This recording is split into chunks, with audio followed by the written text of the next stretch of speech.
Alright, let's talk fingers to use and chord names. So, one thing to help you recall chord shapes, whether you are strumming or doing an arpeggio, take a look up here and see if you recognize any of the chord names and whatnot. So, A5, you know that guy. First, third, and fourth. C chord. So when you're going from the A5 to the C chord, your ring finger stays put. See that? I'm moving my pinky and index finger. So A5, and then just kind of moving, switching string, or switching string. So index finger goes from the E string up to the D string. Pinky comes from the D string down to the E. So now you got pinky, ring, index. Now you got the E minor / B, which is saying you have an E minor chord with a B for the bass note. So the index finger is going to stay put when going from the C to this E minor / B. So you basically think of it like you're going to just swap out what strings your index and ring, or your ring finger and pinky are on. So from the C chord, you're just going to take your ring finger, drop that down to the E string on the 7th fret, and then move your pinky up to the A string on the 7th fret. So you got 7, 7, 5 there, ring, pinky, index. And then for this F / C, what I'm doing is, now some people will hold it this way. I like holding it this way. So let's talk that way then, because it's basically like holding an A minor or an E chord here. So it's a familiar fingering, so might as well just keep using that. So from the E minor / B going to the F / C, and that means you have an F major chord with a C note in the bass. In other words, the lowest sounding note. So what I'm going to do is slide my index finger up a whole step. So now that's on 7. And then middle finger, ring finger. So you got middle finger, ring finger, index finger. And then going up to the D5, well, first, third, and fourth, like always. Going into the F chord, it'll be just like up here. You swap strings, your index finger and pinky are on, and then you got pinky, ring, index. And then just like before, up here, going from the C to the E minor / B, we'll do the same thing, going from the F to the A minor / E. So we're going to drop the ring finger down to the D string, bring the pinky over to the, we're dropping the ring finger down to the A string, bringing the pinky up to the D string. So now you got ring, pinky, index. And then we're going down to a G / D. So I'm going to scoop my index finger down a half step. So now that's on to 4. You got to put the middle finger down, ring finger down, middle, ring, index. And then for the A minor, add 9. Just your ring finger and your index.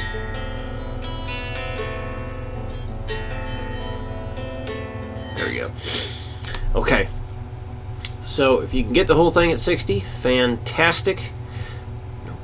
Biggest thing here is to make everything sound clear, nice and clear, clean as possible. So here it is at 60. 1, 2, 3, 4.